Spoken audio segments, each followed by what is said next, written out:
C'est une honte pour le Cameroun. Parce que toutes les organisations internationales sont en train de condamner cet acte.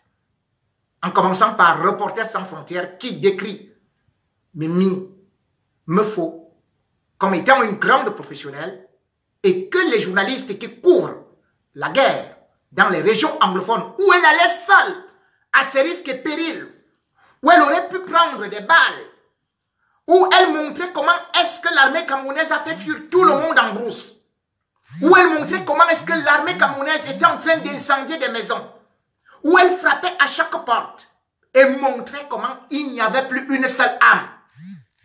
Voilà ce que le régime Biya n'aime pas. Montrer la vérité, la réalité au peuple camerounais. Mimi Mofo étant devenu porte-parole de ces zones et dans un média, eh bien, il fallait trouver un fallacieux prétexte pour se débarrasser d'elle. Elle a juste eu à relayer une information qui venait de la famille de ce missionnaire américain qui a été abattu au Cameroun et dont le gouvernement camerounais a joué à la langue fourchue en donnant des informations erronées comme d'habitude, en voulant faire des jongleries et en voulant camoufler certaines réalités et en rejetant la responsabilité immédiatement sur les sécessionnistes. Or, après avoir eu une information de la famille, Mimi Mofo n'a fait que dire, transmettre que la famille de ce monsieur était en train de dire plutôt que c'est l'armée camerounaise qui a tiré. Et d'ailleurs, c'est à l'armée camerounaise de prouver qu'elle n'a pas tiré. C'est à l'État du Cameroun de prouver qu'il n'a pas tiré. Et jusqu'à présent, ne l'a pas prouvé. Puisque aujourd'hui, même les Américains n'ont toujours pas innocenté l'État du Cameroun. Par la suite, pour recouper l'information, elle a aussi dit que le régime refusait cette thèse.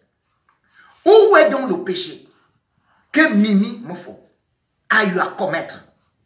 Où est donc le crime qui peut faire que cette jeune dame, à la fleur de l'âge, avec un sourire jovial, avec un regard extra gracieux, soit absolument jetée actuellement là où se trouvent les plus grands criminels, les plus grands brigands, où elle sera violée, où elle va repartir de là avec la dâtre, la gale et toutes sortes de traumatismes. Qu'a-t-elle fait? Comment peut-on arrêter Mimi Mofo au mois de novembre, alors que le 2 novembre, justement, le monde et l'UNESCO célébraient la journée internationale des injustices, de la fin des injustices contre les journalistes. En 2017, c'était le comité de protection des journalistes basé à Bruxelles qui condamnait déjà l'État du Cameroun dans un communiqué en disant « Les journalistes ne sont pas terroristes ». Or, au Cameroun, Paul Biya qui a dit que c'est lui qui a porté la démocratie et qu'il voudrait que cela soit enseigné dans des livres d'histoire, que ce soit sa seule trace indélébile qui pourrait laisser pour la postérité. C'est donc ce Paul Biya-là qui cadenasse la presse, qui refuse le droit fondamental, à savoir informer et être informé. Droit fondamental de la démocratie. Voilà donc Mimi Mofo qui est en prison. Tout ce que nous allons faire, l'État a déjà tout programmé. Puisque c'est le tribunal militaire qui va la juger, alors qu'elle est civile. Une journaliste qui sera jugée pour un délit grossier, comme si elle était dans l'armée. Apologie de terrorisme, ou bien atteinte à la sûreté de l'État. Mais Mimi Mofo, de cette petite main si frêle, qui ne savait tenir qu'un stylo, qui n'avait qu'une voix langoureuse pour bercer des gens qui, parfois, attendaient une information juste, qui pouvaient avoir ce regard macroscopique sur la société, qui pouvait avoir ce recul pour pouvoir donner une information vraie, juste, c'est elle qui sera jugée par le tribunal militaire et sera condamnée à mort. Oui, elle sera condamnée à mort. Pourquoi? Parce que le Cameroun a adopté une loi, c'est-à-dire que la loi numéro 028/2014 du 23 décembre 2014 qui dit que les journalistes qui diffusent des informations en temps de guerre sont considérés comme des terroristes. C'est à partir de cette loi que le journaliste de la CRTV, le correspondant de la CRTV, Ahmed Abba, il était à Maroua. Il a été arrêté en 2015 et détenu non seulement à Maroua, puis a été séquestré le plus longtemps au CED. Ahmed Abba, dans les réquisitoires du commissaire du gouvernement, eh bien, c'était en avril 2017, il avait demandé la condamnation à mort d'Ahmed Abba juste parce qu'il couvrait la guerre contre Boko Haram. Juste parce qu'il donnait des informations. Le gouvernement avait saisi et ses ordinateurs et ses outils de travail et malgré tout n'avait rien trouvé. Mais l'avait accusé de complicité de terrorisme. Ahmed Abba, n'eût été l'intervention de RFI, de l'UNESCO, du Quai d'Orsay, c'est-à-dire que c'est venu d'ici en France. Parce que malgré tout, le régime camerounais l'a condamné à 10 ans de prison. Et Ahmed Abba, après avoir passé 29 mois de prison, c'est-à-dire plus de 2 ans pour un journaliste, sans visite, avec toute la torture qu'il a eu à subir, il a été libéré parce que la pression venait de l'extérieur. Et parce qu'il était un correspondant de RFI. Mais Mimi Mofo n'est pas correspondante de RFI, ni BBC, ni un média occidental. Ce qui signifie que elle va y demeurer le plus longtemps possible. Tant que ce régime est en vie, on va la torturer là-bas. Et elle va découvrir le couloir où étaient déjà passés des gens comme Pius Ndiaoui, qui lui aussi est considéré comme le père de la liberté de la presse au Cameroun et qui avait créé le journal Le Messager en 1979, mais qui fut arrêté en 1997, tout juste parce qu'il avait parlé d'un malaise du chef de l'État. Il avait été lui aussi envoyé à la prison centrale, à la prison de Newbel, où il avait passé 10 mois. Et quand il était ressorti, fatigué, il avait repris son bâton de commandement et de pèlerin jusqu'à ce que le régime camerounais est parti l'assassiner en 2010 aux États-Unis via un gros camion. J'en ai déjà fait allusion. Elle y sera. Elle verra le couloir là où était passé Ngangé, lui aussi qui était au journal Le Messager, qui avait été arrêté en 1996 et qui avait passé 1 an de haute souffrance. Je ne sais même plus là où il se trouve. Est-il mort? Est-il vivant? Fait-il encore du journalisme? Elle est passée et elle va passer dans tous ces couloirs où plusieurs journalistes subissent toutes ces tortures qui ne sont pas dénoncées. Parce que le Cameroun, c'est une barbarie et non une démocratie. On ne peut pas enfermer. Ceux-là qui sont couverts par l'article 19 de la Déclaration universelle des droits de l'homme, ceux-là qui sont l'essence de la démocratie, ceux-là qui ne donnent, ne véhiculent que l'information, informer, former, distraire, ceux-là qui jouent ce rôle d'éducateur, quand on les met dans de telles conditions, dans quel pays au monde, en dehors des dictatures asiatiques et africaines, peut-on trouver de telles choses horribles?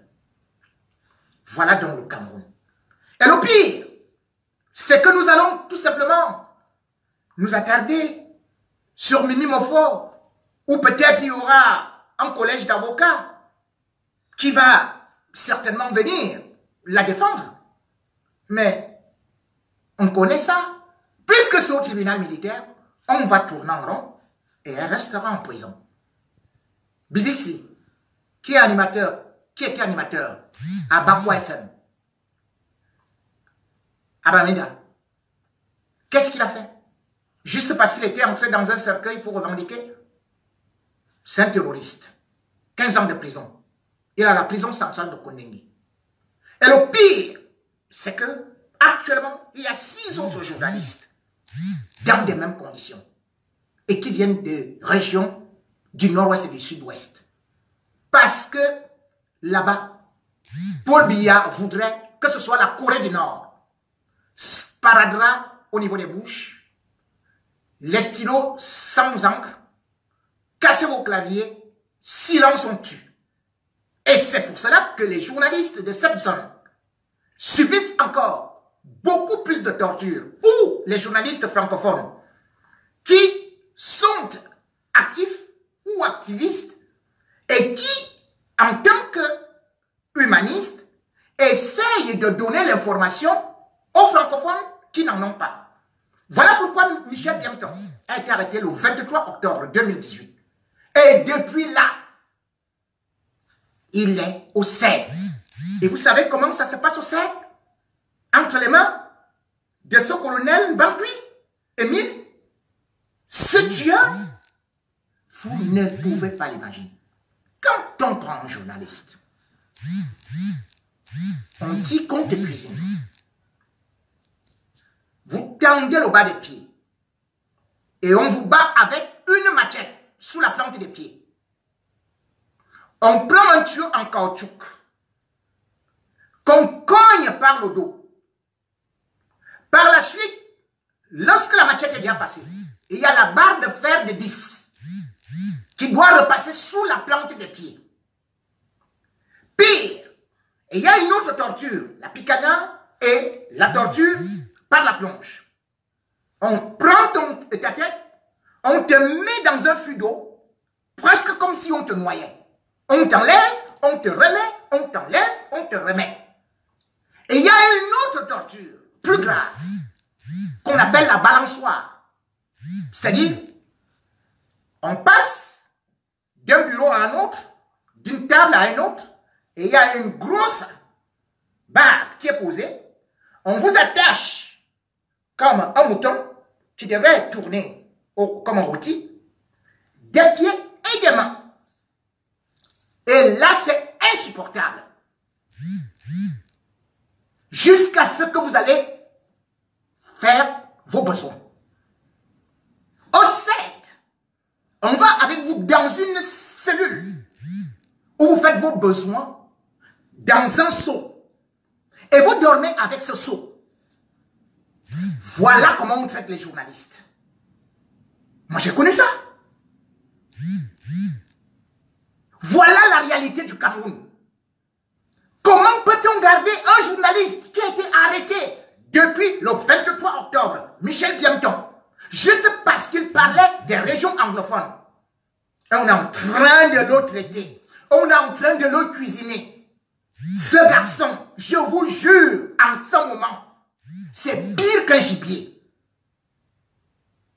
Comme lui. On avait pris le directeur de publication The Voice of Voiceless. C'est un journal de langue anglaise qui sort dans des régions dans la région du sud-ouest. On l'avait arrêté à Bouya le 9 avril 2017. On est parti avec lui à la PJ à Yaoundé, à la police judiciaire. On l'a enfermé dans une cellule. Et qu'est-ce qu'on a fait de lui? On a pris les pinces avec lesquelles on a arraché 2 de ses ongles. Il aboyait, il criait. C'est comme s'il allait en prison. que cette douleur immense, qui ne pouvait pas marcher, il a passé 55 jours en cellule pour se faire cuisiner comme un animal.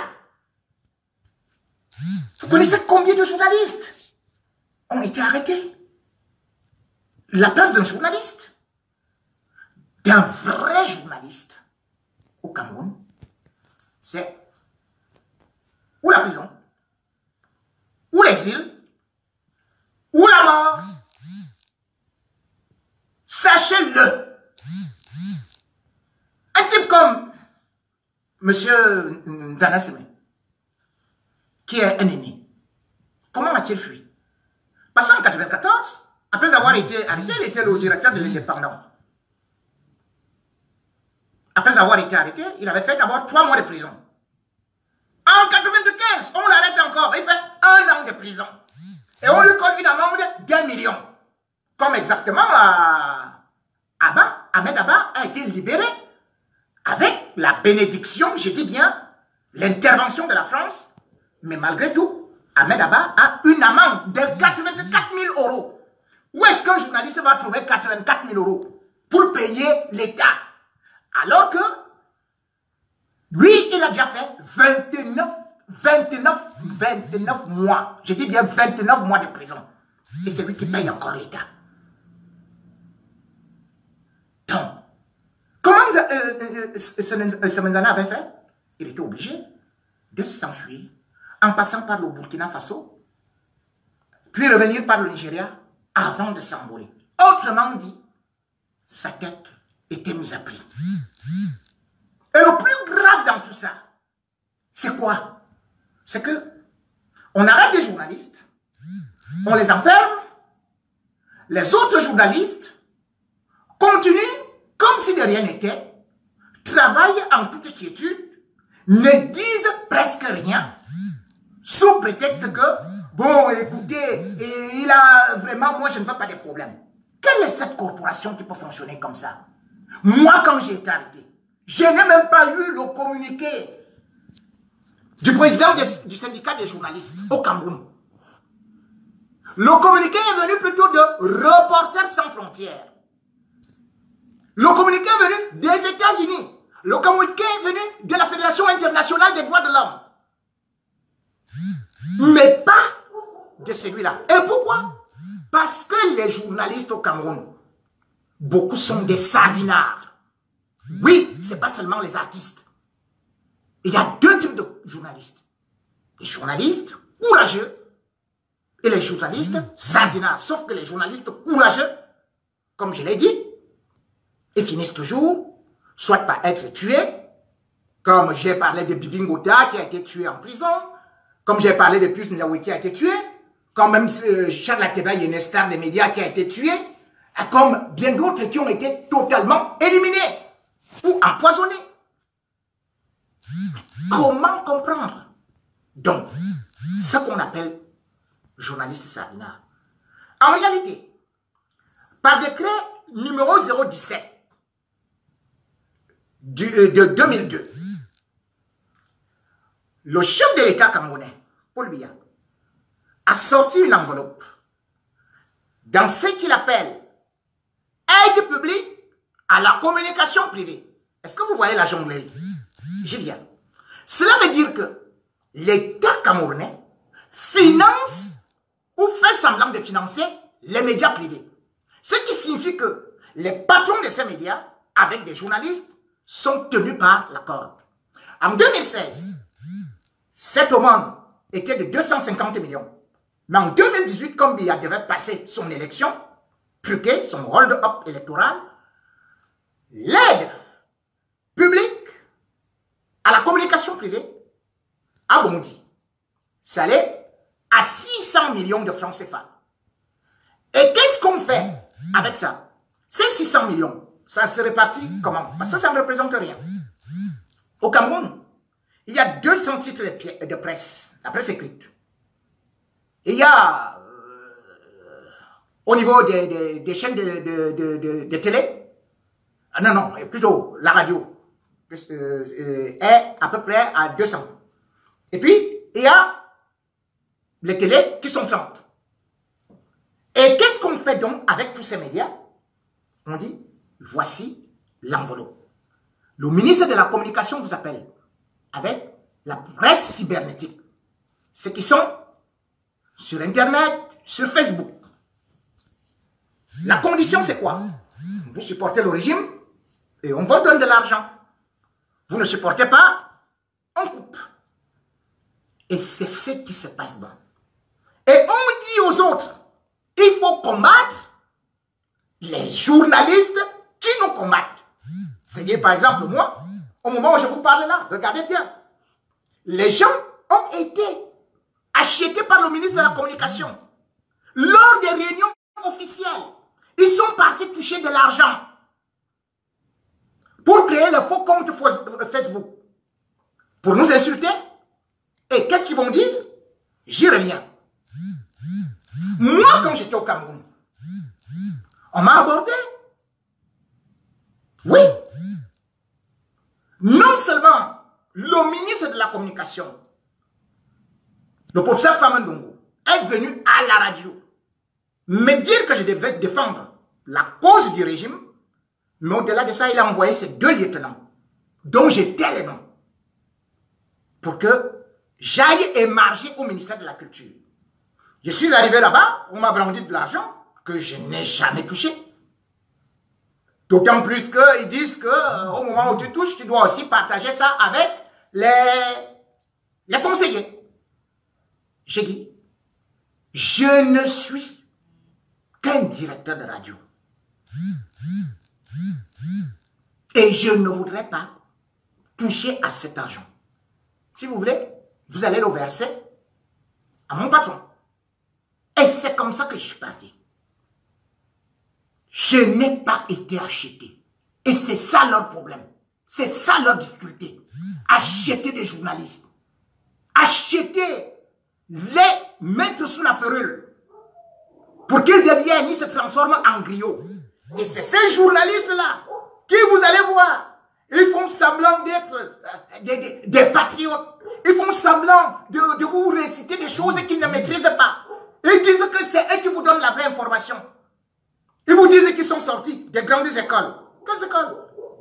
Mais mon Dieu, je vous le dis, si la presse camerounaise était indépendante, si les journalistes étaient concernés, au moment où on arrête Mimi Mofo, au moment où on arrête Moforndon, le directeur de Voice of Voiceless, dont je vous ai parlé, qu'il a passé 55 jours à la PJ et qui se trouve actuellement à la prison centrale de Kondengui, avec tous les autres anglophones. Au moins ce jour, les syndicats, avec des journalistes, allaient dire, faisons radio morte, télévision morte, presse écrite morte. Le monde entier, au moins, allait comprendre la solidarité. Mais comme d'habitude, chacun mange dans son plat. Et ceux qui font leur travail, c'est eux qui sont dénigrés. C'est eux qui sont combattus. C'est eux qui sont insultés. Et c'est eux qu'on traite de PD. Oui. Voilà ce que ils vous disent. Regardez. Au Cameroun,